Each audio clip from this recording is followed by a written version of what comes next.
Sir, may tanong lang po ako kasi gusto ko matuto ng fingerstyle na sarili kong gawa. Paano po ba ako magsimula, sir? Gusto ko na kasi matuto po talaga. Salamat. Tagal ko na rin po nagigitara pero ala pa ring improvement. Medyo marunong na rin ako sa fingerstyle pero sa tabs lang po ako umaasa. Gusto ko sana na sariling fingerstyle ko. Salamat. Bigyan muna ako ng disclaimer. Di pa ako professional na gitarista. Nagtuturo lang po ako base sa sariling alam ko, sariling research. Nasa sa inyo na to kung susundin nyo to o hindi yung mga tinuturo ko. Let's go! Ito yung karamihan na nangyayari pag beginners pa tayo, pag nagsanay tayo ng tabs. Kasi inaaral natin yung nota, nakikita kasi natin sila. Insight kumbaga, dahil alam natin i-play kasi nakikita natin sila, tinitignan natin sila. Yan, mga nota na yan nandun yan sa tabs. Yung tip ko mga master, subukan yung sundan ng melody nyo mismo. Yan, melody mo mismo, kahit hindi naman kailangan ng magpagandahan ng boses, masundan mo lang siya, yung scale. Kumbaga, hindi mo na siya titignan. Yan yung tinutukoy ko mga master. Karamihan kasi ngayon, tinitignan yan eh. Pakinggan mo yan, sasabayan mo lang ng boses mo. Na o something. Basta, sasabayan mo siya. Halimbawa, meron tayong chord progression na gagawa tayo ng sarili natin ng chord progression. O, example natin. G. Tapos A minor. Tapos E minor, yan. Tapos D. At C. Yan, ilang chord progression na yun, marami na. G, E minor, D, C. O, 5 chords. Or 1, 2, 6, 5, 4. Yan. So, dahil yan ay key of G, stick tayo sa major scale na G. So, ganito mga master, kakantahin mo muna siya. Huwag mo siyang tignan. Papakinggan mo na siya. Kasi, kagaya ng ating kamaster, may alam na siya sa scale. Nakikita na niya yan visually. Ngayon, papakinggan mo yung scale mismo.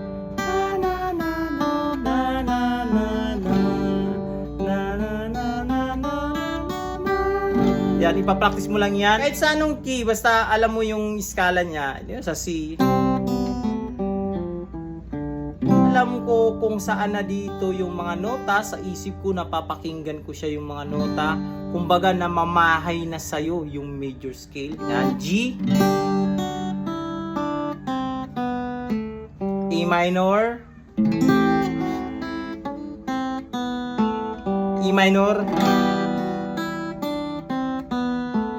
D, C.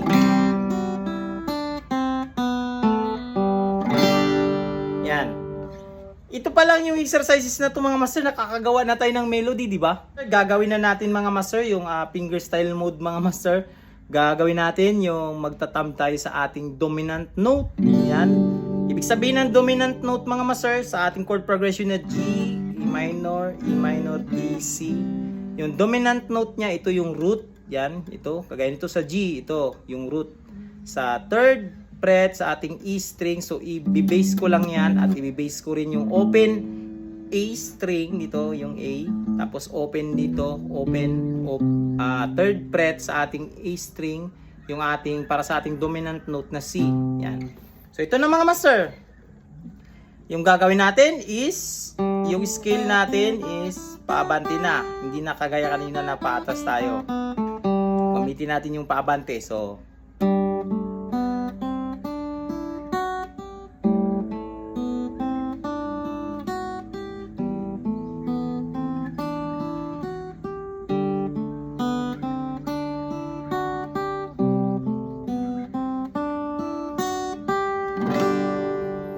yan, doon pa lang skill pa lang mga master. Ang skill kasi mismo mga master na major scale na yan, actually, dyan na lahat halos ginagamit yung mga melody. Ito, example lang mga master.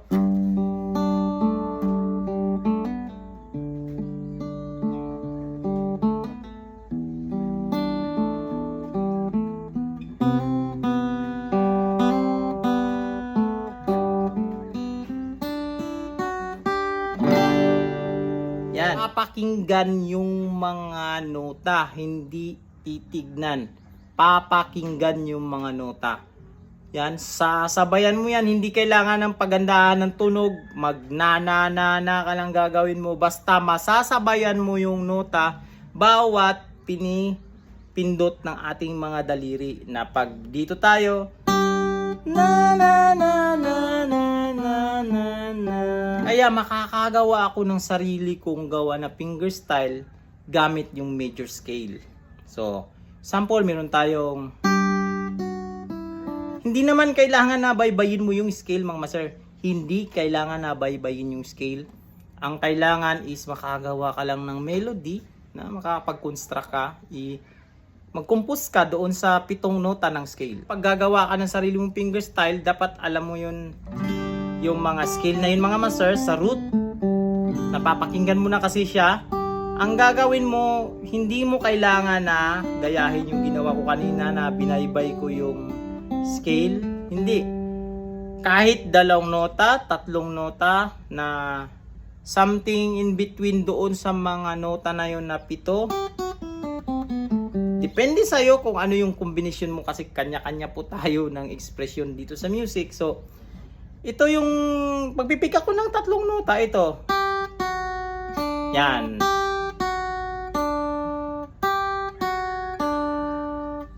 Sample lang yan. So, meron akong chord progression na G, A minor, C, D. Yan. Try natin.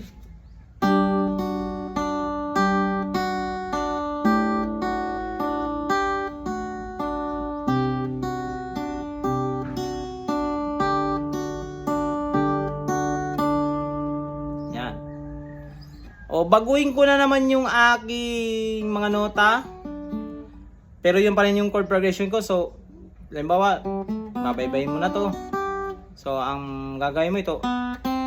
Yan.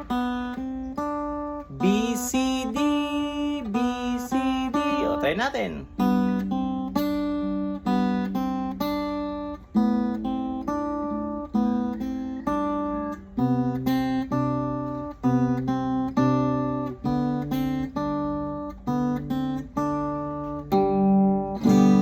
Lahat mayroong kombinasyon. Basta't huwag kang lalayo sa scale. Yun yung tinatawag ko, master. Lagi kong sinasabi yun na huwag kang lalayo sa scale. Makakabuo ka ng melody kasi yung melody dyan galing. Basta't alam natin yung mga scale shapes natin, mga master, yan. Natakil na natin to sa ating cage system. Yung mga scale bawat cage ito. Kanina, yung sa G shape natin, yan yung, ito yung scale niya. Pag sa C naman, D. Yan. Kaya nakukuha ng mga gitarista yung mga melody ng kanta dahil mismo doon sa scale.